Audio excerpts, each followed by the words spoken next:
Aquí vemos la otra filosofía de diseño, ¿no? El diseño danés que se llamó en una época, tres palas con caja multiplicadora. Entonces, tenemos aquí otra vez los componentes, el rotor, que mueve un eje principal. Ese eje principal mueve una caja multiplicadora, múltiples trenes de engranajes, típicamente tres trenes, o sea, tres escalones de conversión de, de engranajes para multiplicar la velocidad hasta en un factor de 100, para que, digamos, si el rotor está girando a 18 revoluciones por minuto, el eje secundario, el que mueve el generador, gire a 1800 revoluciones por minuto, que es una velocidad de generación eléctrica perfectamente razonable. Y entonces el generador será mucho más compacto, con menos polos, más económico, más comercial. Ya no será pues una obra de arte como se ve en la foto anterior, sino que será un generador más convencional. Eh, entonces, eh, nos complicamos un poco con la caja multiplicadora, pero nos simplificamos con el generador, que es más económico. Las dos son válidas y las dos son exitosas. Como repito, Siemens es el único que se da el lujo de hacer las dos cosas. eh, y, y se encuentran ambas en el mercado, ¿no? A ver, acá hay otros componentes. ¿Qué más tenemos? Tenemos motores de orientación. Aquí hay unos motorcitos, unos motorreductores, motores eléctricos con una cajita de engranajes que actúan sobre una corona dentada para hacer girar todo el conjunto del rotor, la nacelle, todo el conjunto de arriba, para reorientarlo a una nueva dirección de viento, ¿no? Eh, Eso se hace porque la veleta que está aquí atrás, aquí tenemos la veleta y el anemómetro, eh,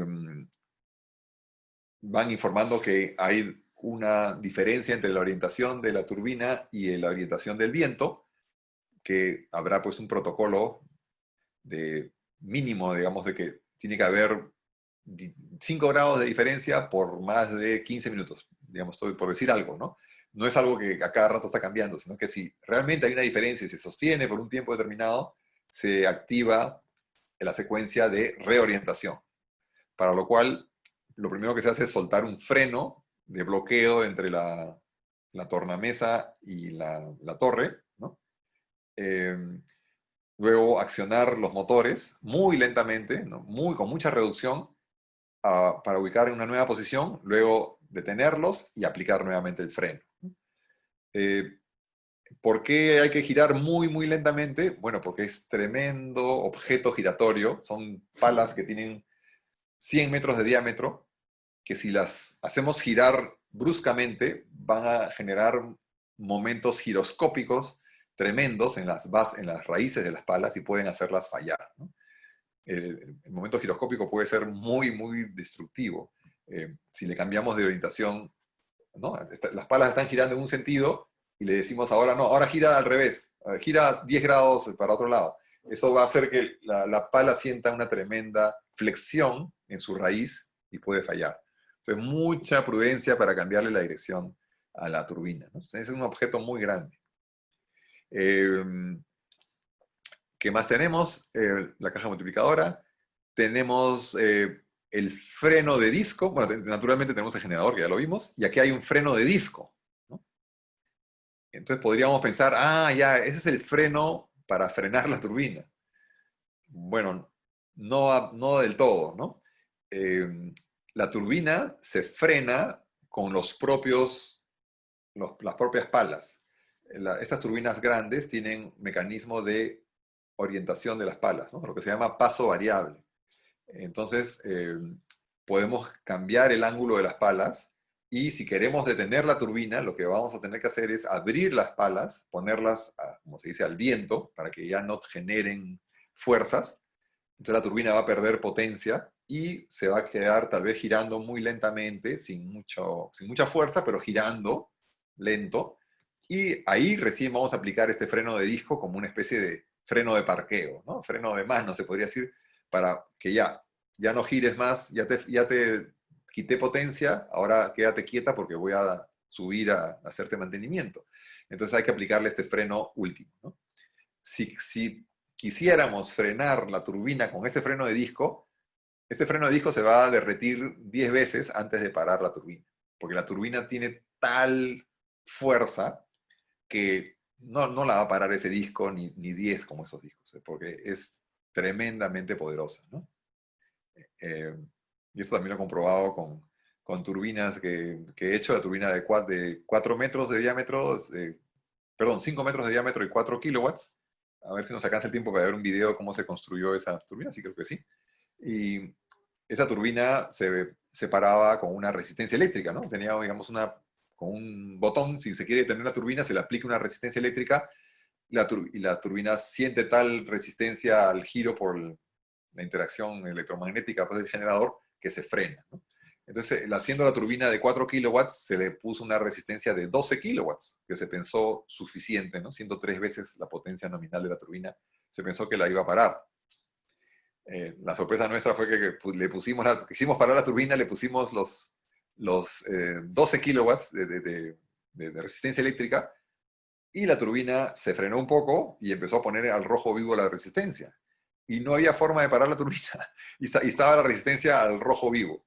Entonces tuvimos que ir a pararla, bueno, sacándola del viento con una línea de control que teníamos, ¿no? Porque es una turbina pequeña, tiene timón orientador, no tiene mecanismo de motores, nada, gira con su especie de veleta.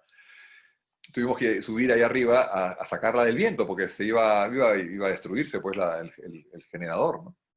Entonces le tuvimos que poner otra resistencia de 12 kilowatts para hacer ya 24 kilowatts contra 4, o sea, 6 veces más. Y esa resistencia combinada de 24 kilowatts ya frenaba la turbina, pero la frenaba amablemente, o sea, la frenaba y se quedaba, digamos, unos 10 segundos todavía dando vueltas y se frenaba del todo, ¿no? Que es lo deseable. Tampoco queremos frenar la turbina bruscamente porque puede producir una sobrecorriente muy grande y daños mecánicos, ¿no? Entonces, para que se den cuenta, cuando una turbina está interactuando, cuando está bien, digamos, bien diseñada, tiene buena aerodinámica y está interactuando con el viento, un viento, digamos, fuerte, de 10 metros por segundo, bueno, es difícil de parar, bien difícil de parar. Entonces, tenemos que pararla mejor con recursos aerodinámicos, abrir las palas, sacar la turbina del viento, que pretender pararla con un freno mecánico. Vamos a derretir el freno mecánico, ¿no? Es como parar una camioneta pues, turbodiesel con el freno de mano. O sea, se va a derretir 10 veces el freno de mano y la turbodiesel va a seguir empujando en la camioneta, ¿no? Entonces, hay que desacelerarla, quitarle potencia y eso se hace vía abriendo las palas o sacándola del viento. Si es una turbina pequeña, se le pone de perfil y sale del viento. ¿Qué otro componente interesante tenemos en esta imagen? Los radiadores. Puede llamar la atención, ¿no? Pero ¿qué hacen radiadores en una turbina eólica si están aprovechando la energía del viento? ¿Qué cosa están haciendo ahí usando un grupo electrógeno? ¿Por qué hay radiador? Bueno, es un proceso de conversión energética. Cualquier conversión de una forma de energía a otra tiene pérdidas, ¿no?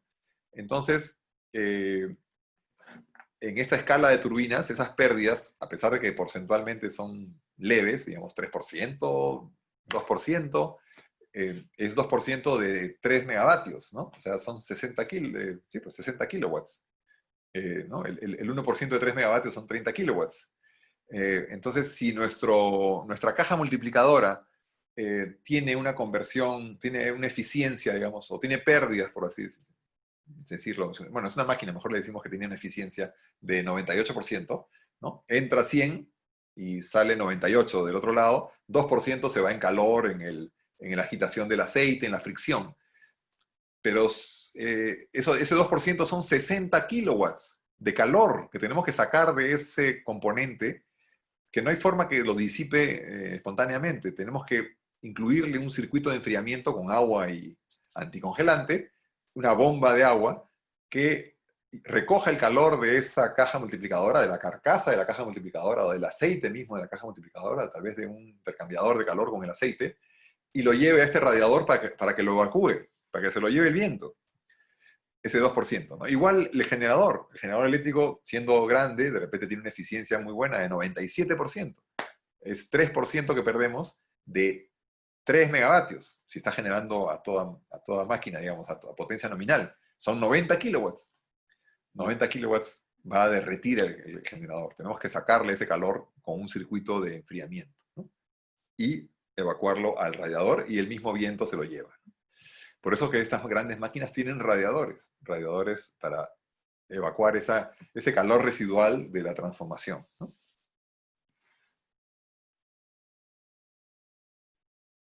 No sé si hay alguna pregunta hasta aquí.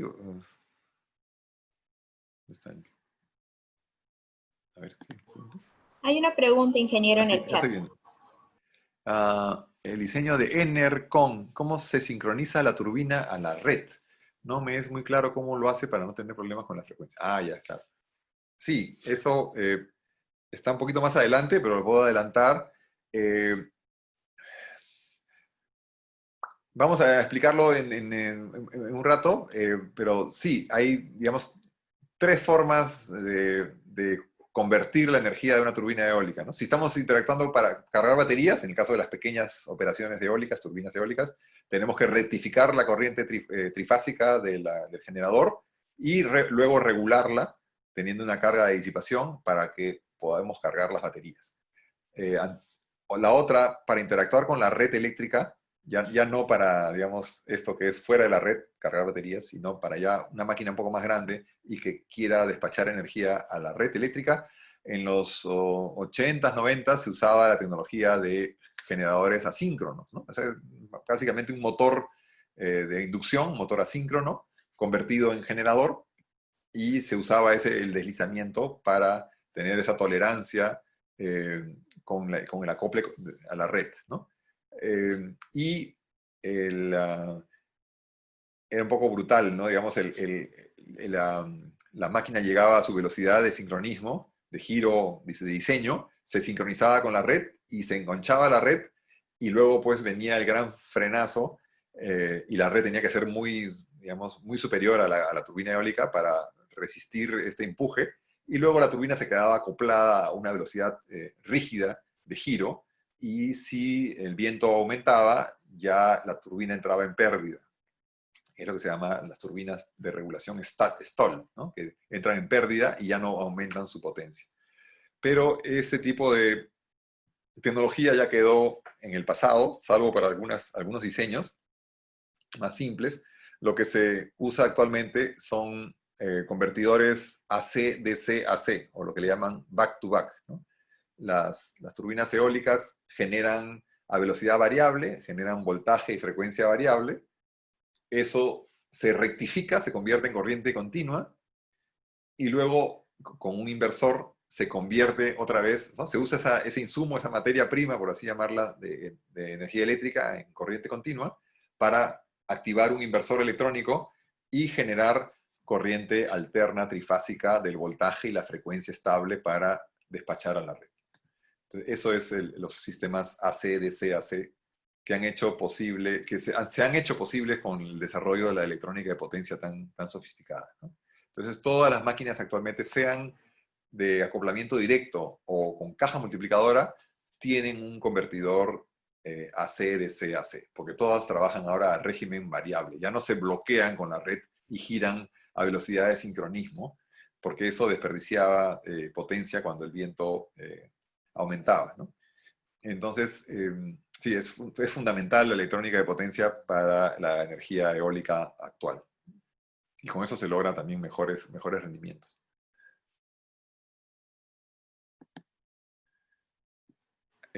Vamos a ver también un bonito folleto de Enercon, a ver si lo debo tener por ahí, para que se vea la potencia, la electrónica de potencia que llevan, ¿no? Bueno, acá hay un gráfico que ya de eso hemos conversado un poco, de cómo evoluciona la energía eólica. En los 90, como les comentaba, pues la gama, el top of the line, como se dice, el tope de la gama de turbinas era 0.5 megavatios, ¿no? Una turbina de 40 metros, 50 metros de diámetro. Y fíjense cómo ha ido creciendo. Acá están las figuras un poco asociadas de la Torre de la Estatua de la Libertad, etc. Y actualmente estamos por aquí, ¿no? Ya estamos llegando al 2025 y un poco estamos adelantados porque ya las turbinas... Bueno, pero este es un gráfico que ilustra ya la turbina comercial, ¿no? No la turbina prototipo, no la turbina que está en prueba, sino la turbina que ya se está vendiendo e instalando en parques eólicos. Entonces, en el 2000, 2010 teníamos acceso a turbinas de 7 megavatios, ¿no? Perdón, me corrijo. Esta es la turbina máxima de la época, no la comercial. Es la turbina de mayor desarrollo, ¿no? Entonces, en el 2014, que se pusieron los parques eólicos en el Perú, se pusieron turbinas de 3 megavatios, pero ya habían en cartera, en etapa de prueba, turbinas de 7, ¿no? Ahora que estamos en el 2020, las turbinas que ya son comerciales son eh, de 8 megavatios, ¿no? Ya estamos empezando a hablar de 10 y en el 2025 fácilmente podemos estar hablando de 15 megavatios si se sigue con esta tendencia, ¿no? Pero serán para uso marítimo. Salvo que pues pongamos una fábrica de palas en el desierto de Cupiznique y de ahí se despachen las palas, ¿no? Porque es el problema, las palas. Tendríamos que tener una fábrica de palas ya en el sitio prácticamente. Esa podría ser una idea, ¿no? De desarrollar plantas de fabricación de palas en el sitio. Pero no es tan fácil, ¿no? Porque son grandes moldes, grandes operaciones de fabricación. Pero no sería mala idea. Hacer un molde seccional y que se traslade la planta que fabrica la pala con las secciones de molde, se ensambla el molde, se lamina la pala en el sitio y ya se pone en la turbina, ¿no? No es mala idea.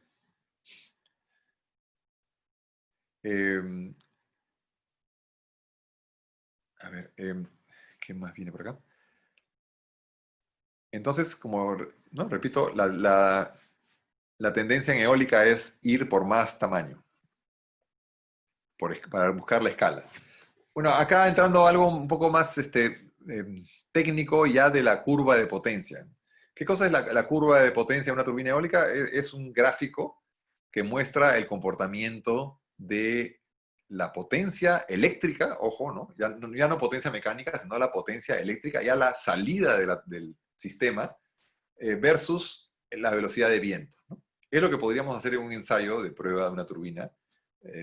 Un sistema eólico es ponerle un anemómetro a cierta distancia antes de la turbina, hacerla funcionar y hacerle las pruebas eléctricas de cómo va generando electricidad y vamos midiendo el viento, ¿no? Esto es una operación que no es tan fácil porque el viento no es constante, ¿no? Tenemos que tener un muy buen sitio donde el viento sea constante para que nos permita medir el viento de manera consistente, lograr un punto de estabilidad y que a la vez la turbina esté estable y entonces registrar un punto, ¿no? El viento está estable en 5 metros por segundo y la turbina está estable generando 1 kilowatt.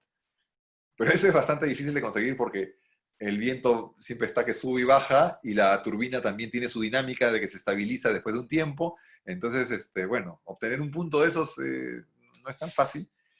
Hay procedimientos, por supuesto.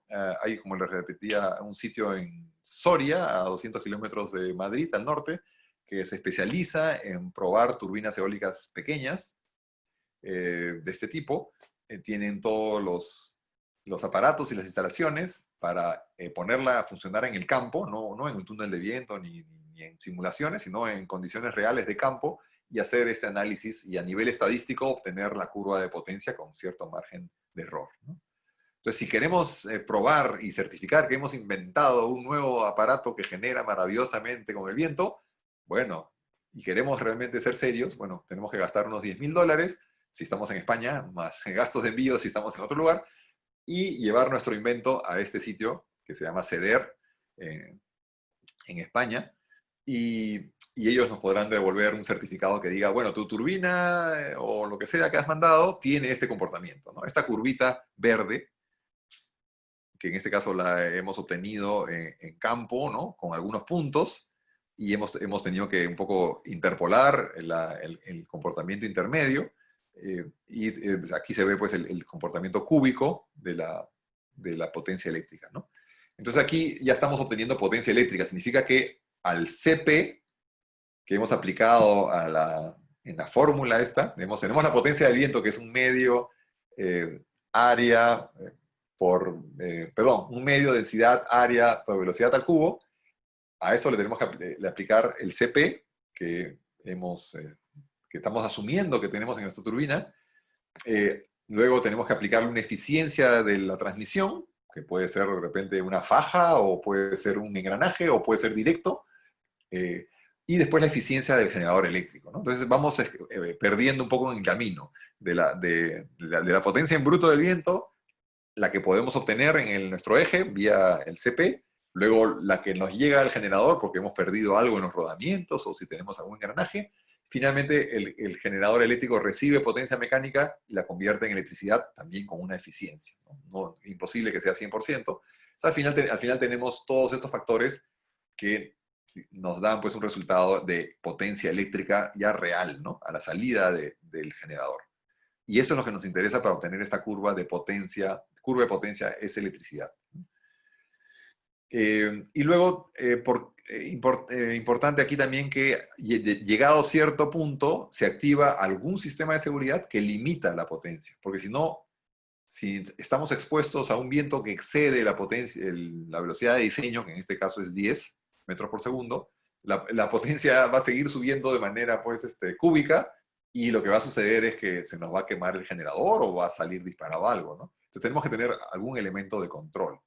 En este caso de esta turbina que diseñamos y fabricamos en el 2012, es un sistema bastante conocido y pasivo de plegado del timón o veleta, ¿no? Acá sí tenemos las tres palas, ¿dónde está mi cursor? Acá están las tres palas, el generador, acá tenemos el chasis, y aquí está el timón o veleta, ¿no? Esa veleta o timón está articulada en una bisagra con un cierto ángulo que dada cierta fuerza del viento, se va a doblar y la turbina va a ponerse de perfil, digamos. Se va a guardar y ya no va a seguir generando. Inclusive se detiene cuando el viento está en 13, ahí se para, ¿no?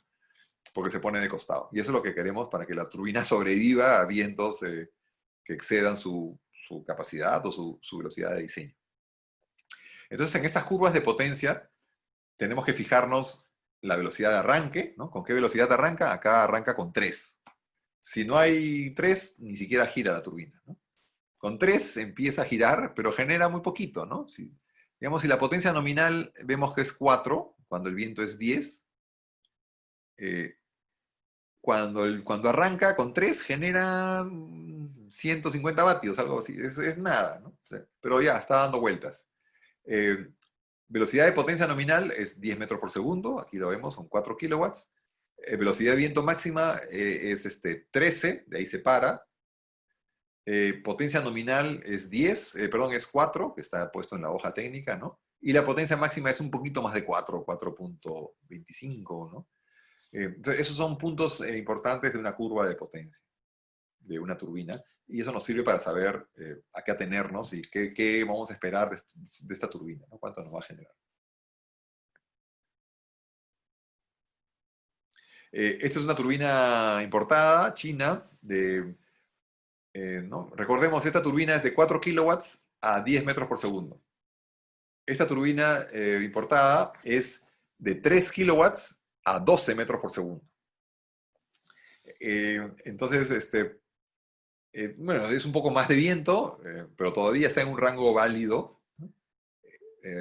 Vamos a tener que esperar que haya más viento para que nos dé su potencia por la cual hemos pagado, ¿no? De 3 kilowatts. Pero es todavía posible que tengamos vientos de 12, ¿no? En un sitio bueno de viento sí hay vientos de 12 metros por segundo.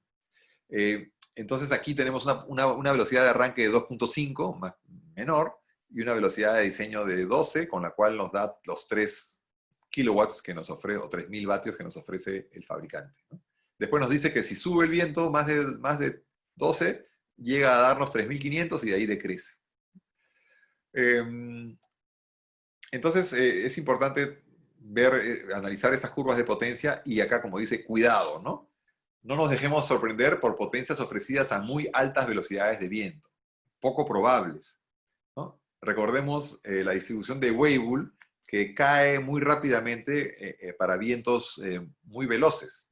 Digamos, si pudiéramos tener a la vista la distribución de Weibull de Paracas, ¿no? Posiblemente nos diga que tiene un pico para 8 metros por segundo, su máximo, de ahí va bajando para 10, 11, 12, y después para 15 ya estamos en muy, muy poquito, ¿no? Y 16 es cuando hay paraca, entonces será pues el 1% del tiempo, entonces ya casi, casi está en cero, ¿no?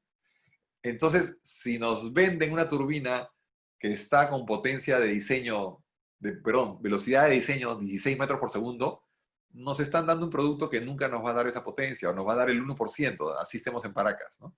No sé si me explico, o sea, estamos comprando un producto, estamos pagando por una potencia de 3 kilowatts para un viento que no vamos a tener ni el 1% del tiempo. Entonces, estamos haciendo una mala compra y además es un poco engañoso que nos ofrezcan una turbina tan pequeñita que dicen que da esa potencia espectacular cuando hay un viento muy, muy intenso que no es probable, ¿no? Entonces, no es serio proponer turbinas eólicas por encima de 12 metros por segundo como potencia nominal, como velocidad nominal. Es irte al extremo de vientos muy improbables, ¿no? Entonces, cuidado con eso, porque es muy tentador para el fabricante mantener la geometría de la turbina, el tamaño, hacer el generador un poco más poderoso y decir que la turbina pues, genera 5 kilowatts, ¿no? Por ejemplo, esta turbina, si extrapolamos la curva, podríamos decir que a 15 metros por segundo genera 5 kilowatts, ¿no? Una turbina de 3 metros de diámetro genera 5 kilowatts. Cuando hay 15, pero ya, pues, pero ¿cuándo tengo 15 metros por segundo? El 1% del tiempo. Entonces, no, ¿para qué voy a pagar 2000 vatios más que me va a costar dinero? Porque me van a cobrar más por esa potencia, cuando no la voy a poder aprovechar. Entonces, no, porque he visto en ferias alguna vez que vi una turbina muy, muy bonita, ¿no? Muy bien diseñada, pero era pequeña. Y le pregunté, ay, qué interesante, ¿y cuánto es la potencia? Ah, esto da 3 kilowatts. Bueno, entonces yo ya conozco, pues saqué mis cuentas y le digo, pero 3 kilowatts tan chiquita? No, a 16 metros por segundo da 3 kilowatts tranquilo. Bueno, ese señor está pues siendo poco serio, ¿no? Porque la persona que no entiende dice, no, he comprado una turbina de 3 kilowatts y no sabe que es a 3 kilowatts a 16 metros por segundo, un viento que nunca va a tener, ¿no? Y lo mismo para el otro lado, porque también es un argumento marquetero de los fabricantes de turbinas decir, esta turbina es maravillosa, genera a partir de 1 metro por segundo. Pero es ridículo, porque cuando el viento está en 1 metro por segundo, como sabemos que va con el cubo de la velocidad, la potencia que trae el viento es deleznable, es mínima, ¿no? Entonces, ¿de qué nos sirve ilusionarnos con que nuestra turbina va a generar cuando hay 1 metro por segundo, cuando va a generar de repente 30 vatios, ¿no? Tremendo aparato, con vientos de soporte, con torre, con la timón, toda la infraestructura para que genere 30 vatios, lo que genera pues un panel solar del tamaño de un cuaderno, ¿no? No tiene sentido. Entonces hay que tener cuidado con esos argumentos falaces que se usan a veces marqueteramente y que no son honestos, ¿no? No sirve de nada que genere a velocidad tan baja. El viento no trae energía, no trae potencia a esas velocidades tan bajas. También hay un tema psicológico, que yo también caigo en eso, que cuando vemos la turbina girar, nos sentimos contentos, ¿no? Digamos, si hay un viento de 2 metros por segundo, ¿no? Y la turbina está parada, entonces nos angustiamos, decimos, uy, no está generando nada. Pero si hay un viento de 2 metros por segundo y la turbina está dando vueltas, pero por gusto, porque no está generando nada, pero estamos más tranquilos psicológicamente, decimos, bueno, está generando, está dando vueltas. Pero vamos con un amperímetro y marca 0, ¿no? Pero el cliente podría estar más contento y no nos va a llamar a reclamar porque la turbina está dando vueltas, pero él no está con el amperímetro viendo que no está generando nada. Entonces, racionalmente no tiene sentido que una turbina gire debajo de 3 metros por segundo, porque no va a generar gran cosa. Entonces, mejor es que la turbina esté detenida y que se active cuando hay viento de 4, 5 para arriba, ¿no? Eso es importante.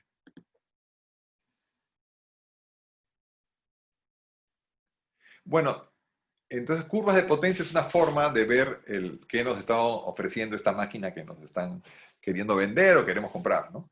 Esa es una forma de verlo, más técnica tal vez, de que vemos con el viento cómo se comporta la potencia de la turbina. Ahora, si estamos más en el ámbito de los parques eólicos y de las inversiones y del negocio, tal vez nos interese más esta curva, ¿no? esta es una curva que sale de un folleto de una turbina Vestas, que como les digo es uno de los fabricantes más antiguos y líderes mundiales en turbinas eólicas. Las turbinas del norte, del Perú, las Cupis-Nique y Talara, son Vestas, ¿no? De 2 y 1.8 megavatios. Y entonces aquí lo que vemos en este gráfico ya no es potencia ni la curva de potencia de la turbina, eso no le interesa al inversionista. Lo que le interesa al inversionista es cuánta energía espera recibir de esa turbina si la instala en tal o cual lugar, ¿no? Entonces, estas Vestas, esta máquina, en sus 3 versiones, da 3 curvas diferentes y podemos ver cuánta energía eléctrica nos va a producir al año para un lugar con un viento promedio de tanto o tanto, ¿no? Entonces, por ejemplo, en Cupis-Nique tenemos un viento promedio de 7.5, entonces podremos escoger esta turbina, la del medio, la V90 1.8, que creo que es justo la que han puesto en Cupis-Nique, y esa turbina con 7.5 metros por segundo de viento anual nos va a dar 7.500 megavatios hora. Esa va a ser la expectativa de producción eléctrica de esa turbina durante todo un año. Entonces, no hay más que multiplicar esa cantidad por nuestro contrato de provisión de energía, lo que se llama el PPA, Power Purchase Agreement, ¿no? Que se establece en el momento de la licitación. Creo que ahí en Cupis-Nique están pagando 79 o 77 dólares el megavatio hora.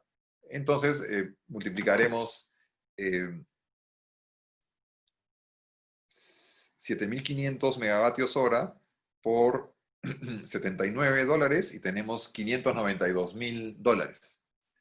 Eso será nuestra facturación por la producción de esa turbina, ¿no? Ahora, a eso tenemos que descontarle los gastos operativos, mantenimiento, ¿no? Planilla, etcétera, nuestros gastos de hacer funcionar el parque eólico, y lo que nos queda será disponible para amortizar el costo de la turbina.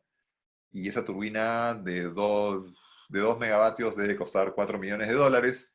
Entonces estamos hablando pues de que descontando gastos operativos del 15%, podríamos tener neto 500.000 dólares para pagarle al banco, digamos en cuestión de 8 años estaríamos cubriendo el costo de la turbina, ¿no? El resto, la turbina dura 25 años, sería ya beneficio. Bueno, haciendo las cuentas muy, muy simples, ¿no? Pero así más o menos se pueden hacer los cálculos. Entonces, al inversionista le va a interesar esta curva, más que la curva de potencia, porque la curva de potencia tendría que meterse a ver cuánto va a generar, con qué viento, y hacer todo el análisis, que de hecho lo van a tener que hacer sus ingenieros, pero aquí ya lo tiene muy rápido, ¿no? Y también acá vale la pena señalar cómo es la forma correcta de especificar una turbina, ¿no? Acá lo están haciendo. Acá nos están poniendo V de Vestas, 80, que es el diámetro de la turbina, y 2.0 megavatios, que es la potencia nominal. Entonces, ¿por qué lo hacen así los fabricantes? Porque quieren tener esta especificación dual, tamaño y potencia.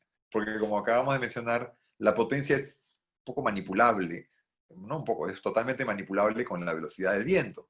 Entonces aquí nos están diciendo, mira, te estamos dando una turbina de 80 metros. Si tienes alguna duda, saca tu wincha y mide tu turbina, mide 80 metros de diámetro, ¿no? Entonces, sobre eso no llueve. Y la potencia nominal, de acuerdo a las especificaciones, es 2 megavatios. Porque si decimos solamente, esta turbina es 2 megavatios, posiblemente nos enfrentemos a una situación en que el cliente, después de 5 años, venga y nos diga, oye, yo tengo acá los registros y la turbina que me vendiste nunca dio 2 megavatios, me has engañado, ¿no? Nunca, llegó a 1.6 y nunca llegó a 2. ¿Por qué he pagado por una turbina de 2? Oye, un ratito, pero ¿cómo es el viento? No sé, tú me has dicho 2 megavatios y nunca ha llegado a 2 megavatios. En cambio, si dice ahí 80 metros y 2 megavatios, bueno, yo te vendí una turbina de 80 metros y da 2 megavatios cuando hay el viento necesario. Entonces es una forma transparente de expresar la denominación de la turbina, ¿no? Y así lo hacen los fabricantes serios, ¿no?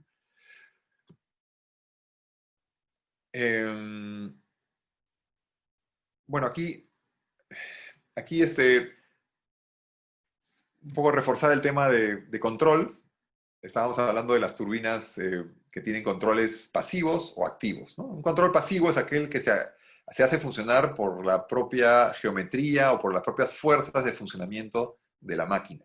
No hay que intervenir ni leer ni procesar un dato y activar un actuador con una computadora, nada. Simplemente hay un resorte que se vence con la fuerza del viento o con un contrapeso, o el ángulo de una bisagra que se pliega con la fuerza del viento de una excéntrica.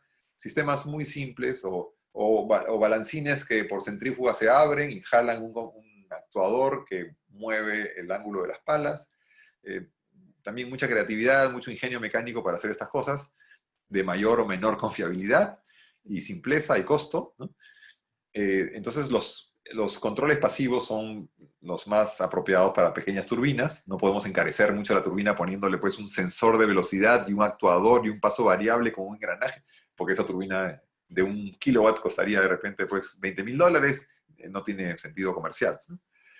Tenemos que mantener las cosas simples.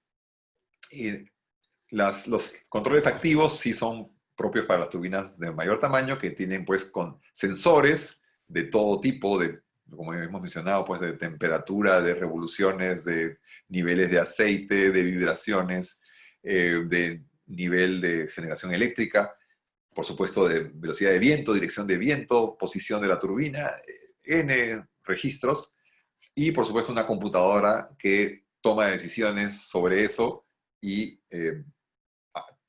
digamos, emprende acciones de control como abrir las palas, como aplicar el freno, como avisar al control que hay una emergencia. Y hay un ambiente de control tan sofisticado que es normal que, digamos, amanezca y al controlador del parque eólico le llegue un mensaje de Dinamarca diciéndole pues que tiene que echarle aceite a la caja multiplicadora de la turbina número 20 porque está un poco bajo, ¿no? En Dinamarca se dieron cuenta con ¿no? el cambio horario que el aceite se ha bajado de la turbina 20 antes de que se entere que está ahí a pocos metros de distancia porque hay ya una comunicación ¿no? Muy efectiva. Y entonces, bueno, acá hay una lista que no voy a entrar en tanto detalle, pero hay sistemas muy simples mecánicos como el que ya mencioné de la cola articulada. También podemos, así como sacamos la turbina de perfil, para turbinas pequeñas hablo, ¿no? Podemos también inclinarla hacia atrás con una excéntrica y un resorte, o también podemos hacer que las palas se doblen por acción de unos contrapesos, sin ser necesariamente paso variable, sino que la pala misma se torsiona por la acción de esta pesa que digamos, se torsiona por la propia centrífuga, ¿no? También podemos hacer que las palas entren en pérdida, en lo que les explicaba de